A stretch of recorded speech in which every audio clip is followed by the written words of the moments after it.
I officially transferred the ownership of our house to my parents, as Charles and I were contemplating divorce. With a cold, detached demeanor, Charles pointed at me and callously demanded that I leave the house. He unleashed a barrage of insults, all while his parents sat there with cheerful smiles, silently supporting his actions. Despite their harsh words, I remained unfazed. I had anticipated this moment, prepared myself both mentally and emotionally. I had packed my bags ahead of time, and without hesitation, I calmly walked out of the house.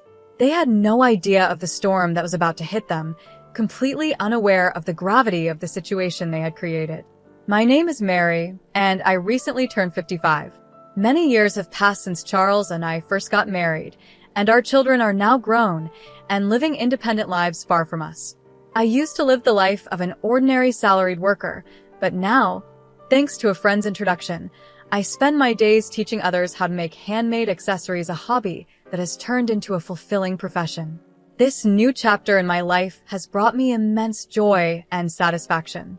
Every day, I find fulfillment in my interactions with my students, and the simple act of crafting has become a source of comfort and peace for me. Some might frown upon turning a hobby into a career, but I am genuinely content. Charles and I met by chance at the company where I used to work. He was employed at a client company, and through work-related events and social gatherings, our relationship grew stronger. Eventually, we fell in love and decided to marry. 5 years into our marriage, we were blessed with a beautiful, healthy son. He grew up to be a bright young man, graduated from a prestigious university, and is now happily married and living a successful, fulfilling life. Despite our son's achievements, the relationship between Charles and me deteriorated over time. The once loving and considerate man I married slowly transformed into someone I could hardly recognize. Charles became demanding, treating me more like a servant than a partner. His constantly shifting demands and preferences became an unbearable burden, and nothing I did seemed to please him. Lately, he's been quick to anger, blaming me for the most trivial things. Verbal abuse has become more frequent, leaving me feeling emotionally drained and worn down.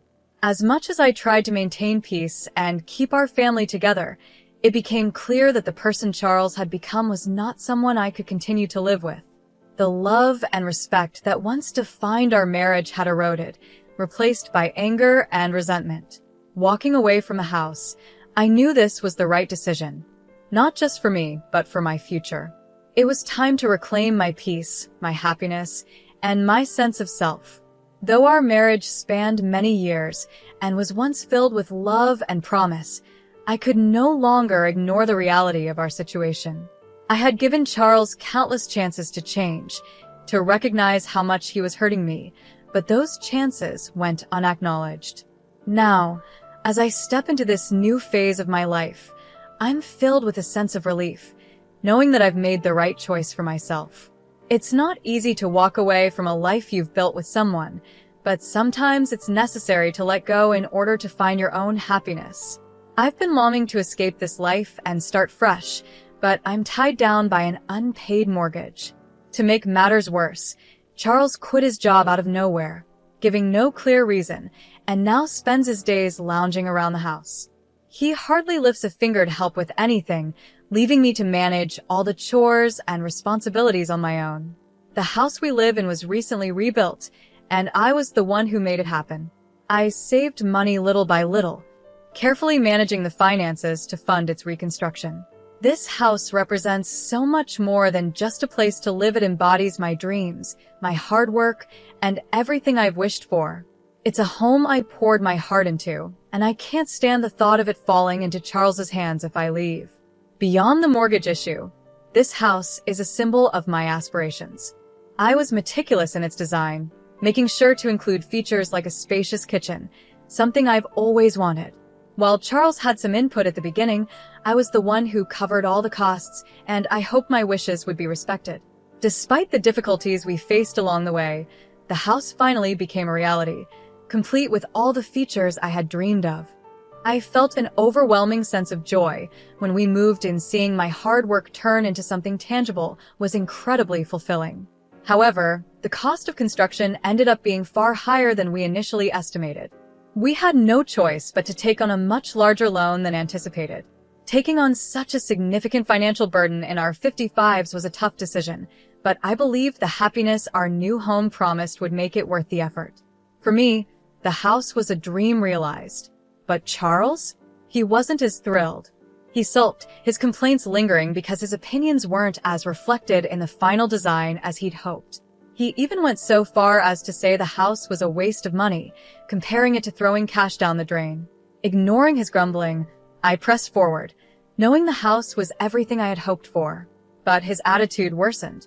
Gradually, Charles stopped talking to me, resorting to childish behavior like leaving trash scattered around and disorganizing the house on purpose, small, spiteful acts aimed at irritating me. Each day, I wondered when this tension would end, when I could finally break free from this toxic cycle.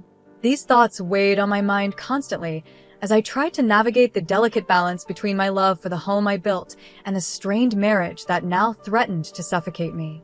A few months after we moved into the new house, something unexpected happened. The doorbell rang one afternoon.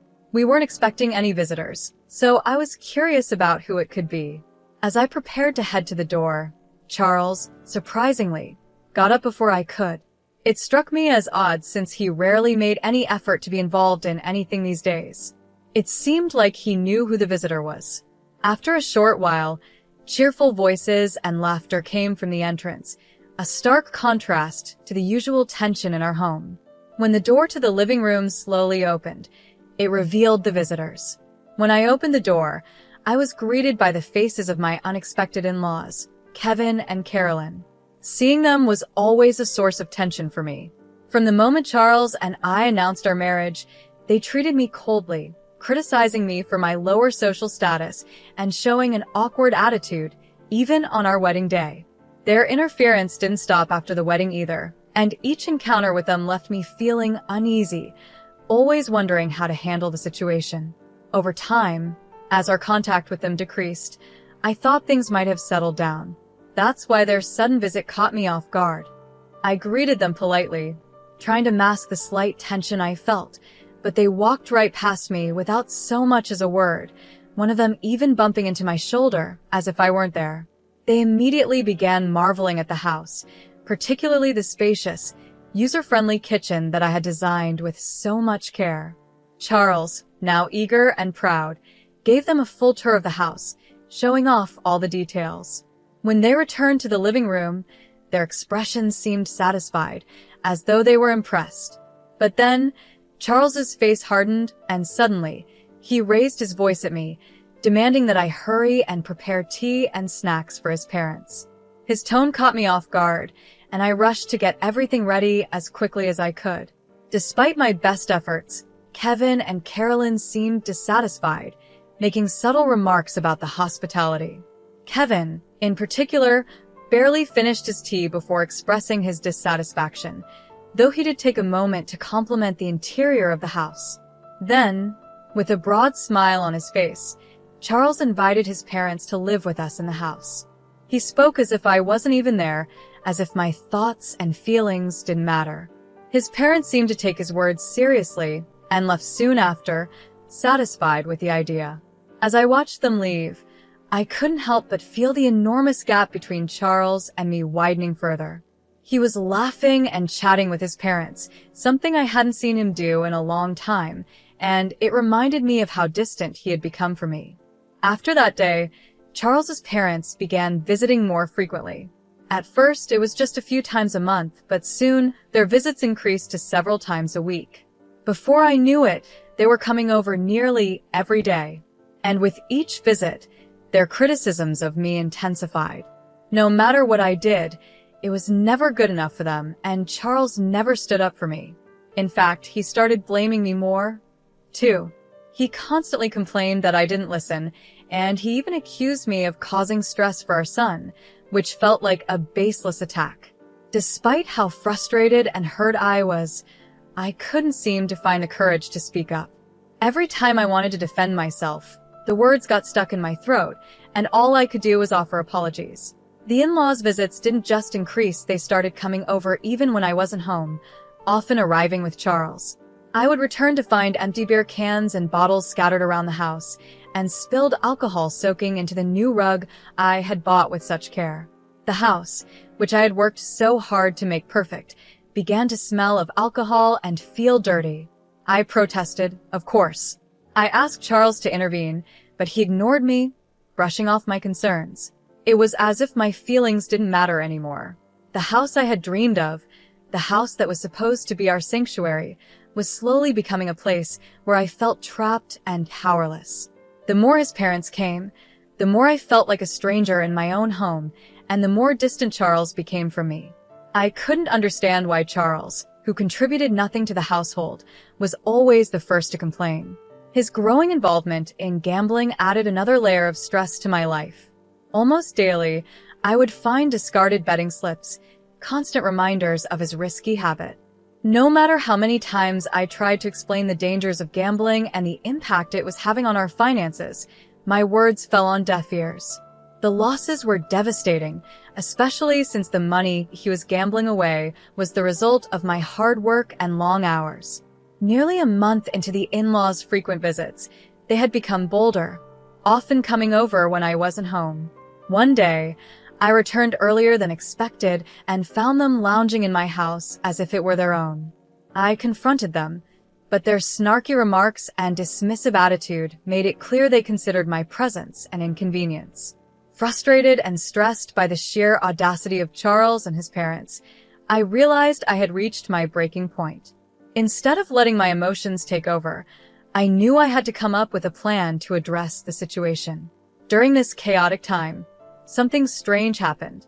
The in-laws visited one day when I was supposed to be away.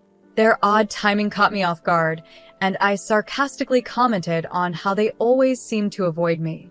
Ignoring my remarks, they brazenly entered the house. Charles greeted them with a welcoming smile and led them on a tour, showing off different areas of the house, from the kitchen to the bathroom. I couldn't shake the feeling that there was a hidden agenda behind their visit. They inspected everything carefully, as if they were evaluating the place. When they left, they had satisfied expressions on their faces, as though they had confirmed something I wasn't aware of. Feeling uneasy, I questioned Charles about the inspections. He brushed off my concerns, telling me not to worry, and insisting that it was none of my business. But his behavior made me suspect that he was hiding something from me. It felt like he was manipulating the situation, though I couldn't quite figure out what his endgame was. All I could do was observe and wait, hoping to uncover the truth. Then, one day, after a long day at work, I came home to find a large moving truck parked in front of our house. The truck had the logo of a moving company called Moving Center. I was stunned. As I approached, I saw Charles talking with the truck driver and some company representatives. When he noticed me, he quickly looked away and disappeared into the house, avoiding any eye contact. My heart sank, but the biggest shock came when my in-laws arrived at the same moment. They greeted me casually, as if nothing unusual was happening, and Charles welcomed them inside with open arms. The atmosphere felt tense, and I couldn't shake the feeling that something was terribly wrong. As I followed them into the house, my suspicions were confirmed. The furniture and belongings I had known for years were gone. In their place was my in-laws' old, dated furniture, arranged as though they were preparing to move in permanently. It was as if my home, the house I had worked so hard for, was being turned into theirs without my consent. I stood there in disbelief, trying to process what I was seeing.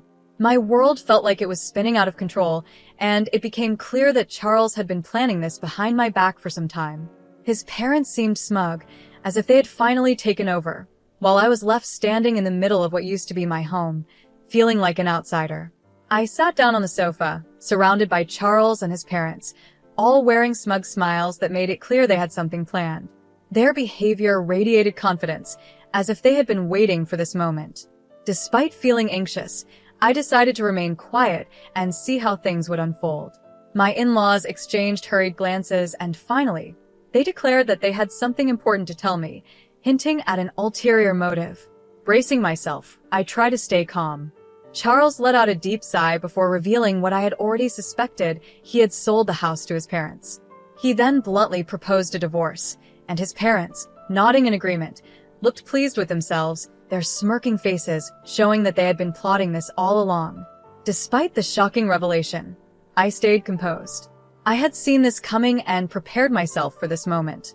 Without hesitation, I signed the divorce papers, took off my wedding ring, placed it on the table, and calmly declared that I would be leaving the house. For a while, I had been suspicious of Charles and his parents, especially with their increasing visits when I wasn't around. To confirm my doubts, I had installed hidden surveillance cameras around the house, connected to my phone. I monitored their conversations daily, and one day, I stumbled upon footage of Charles and his parents joyfully discussing their plan to sell the house. Shocked but determined, I knew I had to act quickly.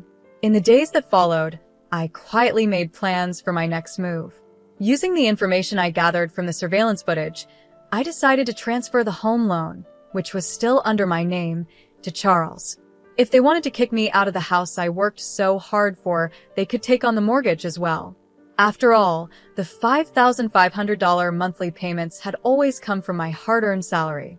I doubted that Charles and his parents, now unemployed, would be able to manage the payments without my help. I resolved not to provide any further financial support. Once everything was in place, I moved into my new home, a well-arranged, cozy space furnished with new items I had carefully chosen for this fresh start. I was finally free from the burdens of my old life, ready to begin a new chapter. On my first day off in my new place, I relished the idea of having some much-needed rest. I slept in late, enjoying the quiet peace of my new surroundings. But just as I was about to doze off again, the doorbell rang unexpectedly. To my surprise, Charles and his parents stood at my doorstep, uninvited. Without waiting for an answer, they barged into my home, clearly upset. They spread out a document in front of me and accused me of changing the name on the house loan without their permission. Apparently, they had received the paperwork shortly after I left, and it came as a shock to them. Their expressions of disbelief told me they hadn't anticipated this. Charles and his parents angrily explained that they were all unemployed and couldn't afford the high monthly payments. Charles, in a furious outburst, declared that they would not pay the loan, as if refusing to face the reality of the situation. Calmly, I tried to explain the consequences of defaulting on the mortgage. I told them how interest and late fees would add up, increasing the final amount they would owe. Charles seemed skeptical at first, but as he searched for information online, his expression quickly changed. The weight of what I had done finally sank in. Shock and distress crossed his face as he realized the financial burden that now rested solely on his shoulders. I suggested that they look for new jobs to make a fresh start. As the reality of the situation sank in, their faces grew even paler. They admitted they had no savings or assets to fall back on, and Charles was weighed down by substantial gambling debts with no stable income to rely on. Desperate, they pleaded with me for understanding and help, reminding me of the years we had spent together. But I remained unmoved by their pleas. After everything they had put me through, I wasn't going to fall back into the trap of helping them again. Frustrated by my refusal, they tried to guilt me into reconsidering, but I quickly shut the door on their attempts to mend the situation. Their desperation grew, and in a last-ditch effort, they reported me to the police, accusing me of changing the mortgage without their consent. It didn't take long for the authorities to intervene, and eventually, Charles and his parents were removed from my property. Facing severe financial difficulties, they were forced to move to a smaller, more affordable apartment on the outskirts of town. Charles managed to secure a part-time job, which helped him support his parents, though it was far from the life of comfort they had once enjoyed. Meanwhile, my life remained steady, and I focused on my career, free from the chaos they had brought into my world. In my free time, I started a blog about handmade crafts, something I had always been passionate about. To my surprise, the blog gained attention, and soon I was earning extra income, doubling what I made each month. Requests for me to teach workshops and courses poured in, and I found myself busier than ever, but in a way that brought me joy and fulfillment. I had no plans of remarrying. After everything I'd been through, I realized that I was content navigating life on my own. One day, as I was going through old belongings, I came across an old household account book from the early days of my marriage. Flipping through its pages, I was reminded of the financial struggles Charles and I had faced together, how hard we had worked to make ends meet back then. But instead of feeling sad, I felt a sense of resolve.